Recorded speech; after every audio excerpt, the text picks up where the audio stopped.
Hi, this is David Bennett, Curator of Maritime History for the North Carolina Maritime Museum System. And today we're continuing a multi-part series on the North Carolina Fisheries Incorporated and the Great Depression. And today we're discussing part two, the cooperative self-help movement and the origins of the North Carolina Fisheries Incorporated. Last time we left off with government officials in North Carolina noting that the only salvation for the commercial fishing industry was a fisherman's cooperative. So, where did that idea come from exactly?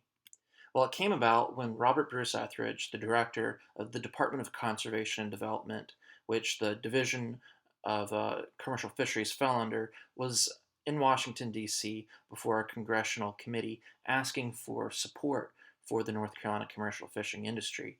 And while he was at that meeting, he noted that the value of crops in North Carolina had fallen from 1928 to 1932, and that in 1933, government intervention had helped buoy the price of crops and help the industry bounce back in North Carolina.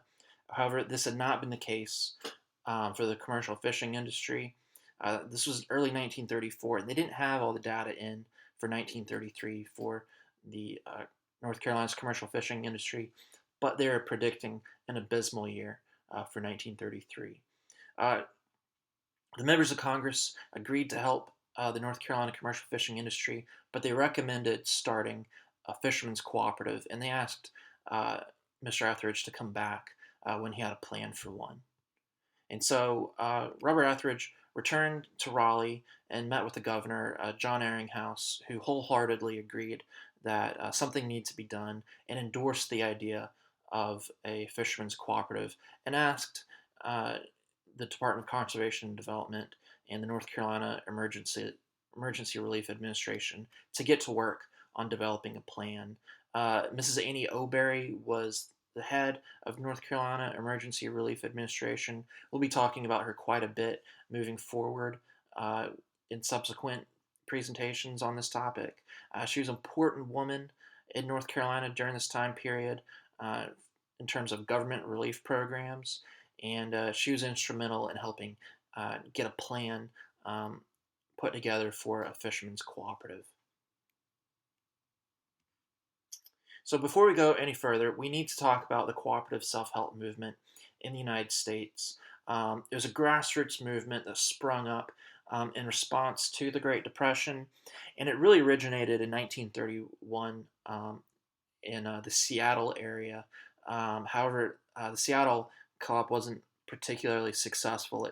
It failed, but the more successful co-ops were based off of a business model, and those arose out of Southern California around 1932. They became so popular that they spread all the way to the East Coast.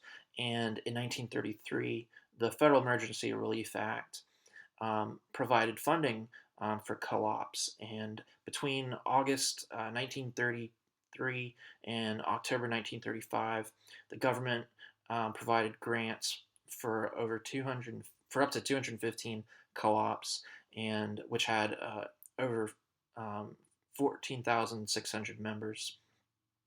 And these co-ops had an estimated impact on over 100,000 Americans.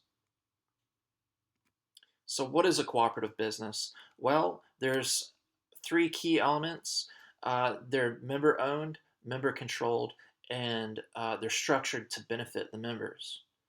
Because they're member-owned and member-controlled, only members can invest in the business. These aren't publicly traded businesses.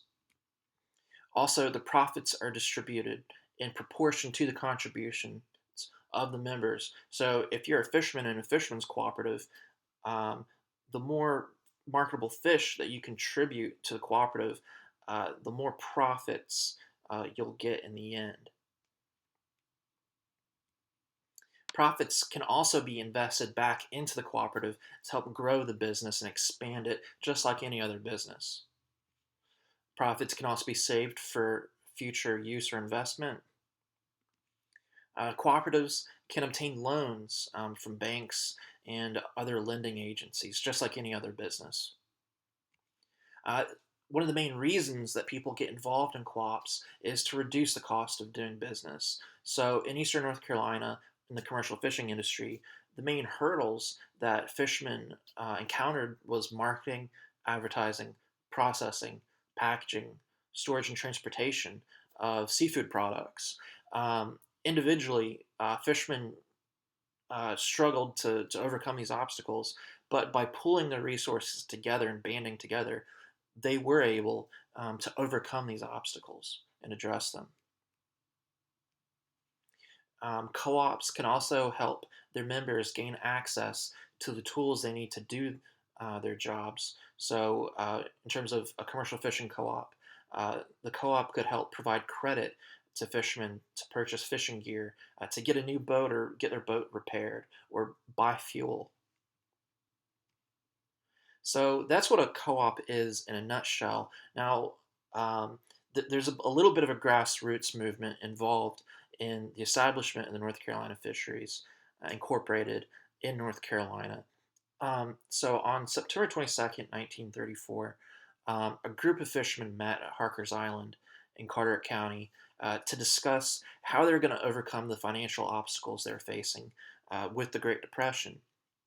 At that meeting, there's Dr. Herbert Prythurch, who was the director of the U.S. Bureau of Fisheries laboratory at Pivers Island over by Beaufort. And he suggested the creation of a commercial fishing cooperative centered around a quick freezing plant. And he said that the government grant money was available for this type of project. Little did the fishermen know that the state of North Carolina had already been developing a plan, and there's actually a memo entitled "Reasons for Building Quick Freezing and Fish Storage Plants in Eastern North Carolina." It's published on August 1934, and it was prepared by the Department of Conservation and Development, along with the North Carolina Emergency Relief Administration. And the basic idea was that when the seafood market was glutted by too many fish, you could take the surplus, freeze it, store it, and then sell it when the prices on seafood recovered and the fishermen could get a better price for their seafood products. So the main elements addressed in this memo was that this co-op, this quick freezing plant, would be to prevent waste of valuable seafood, provide markets for surplus, provide food for people on relief rolls or welfare, hold surplus seafood until the markets can provide a better price, change the way North Carolina seafood is marketed, preserve the initiative and self-reliance of a highly individualistic group, or the fishermen and their families, provide a boost to the economies of coastal communities, and help develop the commercial fishing industry.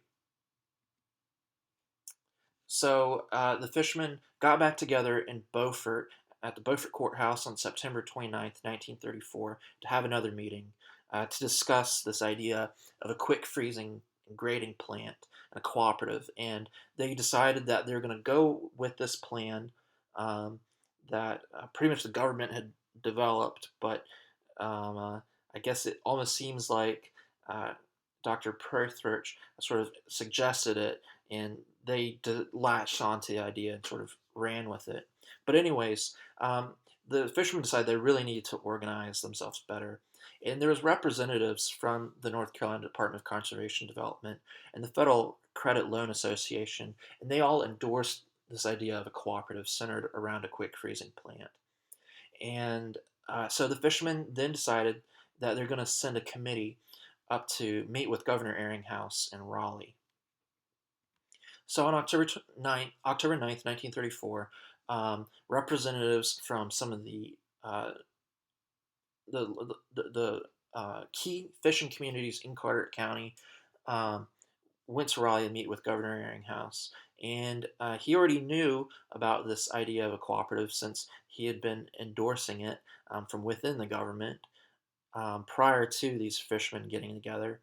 And he told them that he wholeheartedly supported this idea and provided them with contacts in Washington, D.C. And so the fishermen then sent a delegation to Washington, D.C. To petition Congress for funding. And Congress agreed to help subsidize fish caught for the cooperative and to provide funding for the preparation, package, and distribution of surplus seafood. Um, the government really wanted members of the cooperative to be on the public relief rolls, but in the end, that wasn't a hard and fast rule. Any full time fisherman could join the cooperative, but the government really did want a 50-50% stake in the cooperative. So 50% of the equity in the company would be owned by the fishermen members, the other 50% equity would be owned by the government. Meanwhile, the fishermen in Carteret County were organizing themselves into an organization called the Carteret County Fishermen Association um, to really show that they're serious about this idea and serious about getting organized and working together to improve their industry and their community. Out of all this, you have the rise of the North Carolina Self Help Corporation, which was incorporated on June 18th, 1935. And Annie O'Berry was the president of the organization. It was incorporated as a nonprofit designed to help establish cooperative businesses in North Carolina. And it sort of acted as on an advisory role and a bank um, for cooperatives. So the idea was that federal grant money coming from the Federal Emergency Relief Administration would go to the North Carolina Self Help Corporation, and the Self Help Corporation would disperse the grants in terms of loans to cooperatives.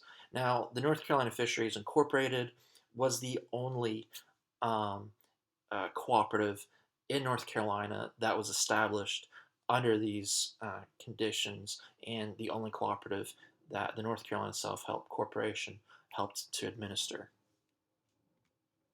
And on the board of directors of the Self Help Corporation was Clyde Dillon, John Sykes, Dr. Herbert Perthurch.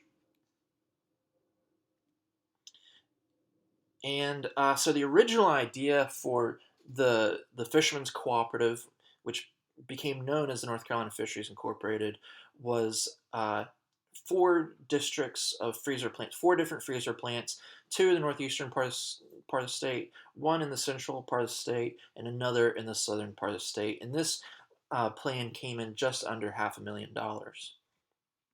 However, the plan was much too ambitious, and so they had to revise the plan for one that would be a $125,000 plan with a freezer plant located at Morehead City, refrigeration fillet facilities at Manteo and Belhaven, and a refrigeration canning facility at Southport.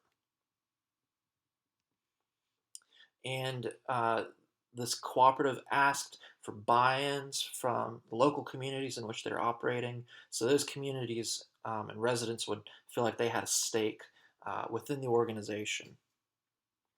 Morehead gave $11,000, Southport $3,000, Manteo $1,500, and Belhaven subleased a facility. So in the summer of 1935, the people who were behind organizing this fishing cooperative didn't know how to go about it. However, there was already a fishing cooperative that existed in Maine called the Maine Coast Fisheries Incorporated, which would ultimately become the model for the North Carolina Fisheries Incorporated. So for a couple of weeks in the summer of 1935, you had a team of men go up there to investigate. And amongst those men was John Sykes, who became a little overly enthusiastic on the prospects of developing this cooperative and thought that the North Carolina Fisheries Incorporated was a much better idea than the Maine Coast Fisheries Incorporated. And he thought that the Maine Coast was actually going to switch their model to really emulate them rather than them emulate Maine. But in the end, it was really North Carolina Fisheries Incorporated emulated the Maine Coast Fisheries.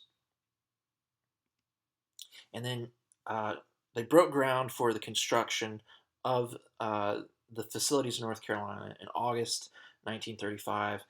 This is them working on building the freezer plant in Morehead, as well as a cannery plant in Morehead. And so the North Carolina Fisheries Incorporated went into operation on October 7th, 1935. They had a grant that was dispersed as loans of $129,775. And that was supposed to get them through the first 3 months of operations. And they had over 1,500 applicants. However, only 400 were approved for membership. The headquarters was in Morehead City, and then there's sites in Southport and Belhaven. The Manio plant didn't get started until November 1st, 1935. And so next time we're going to talk about really the first year that the North Carolina Fisheries Incorporated was in operation and the obstacles that it faced. So we'll see you next time.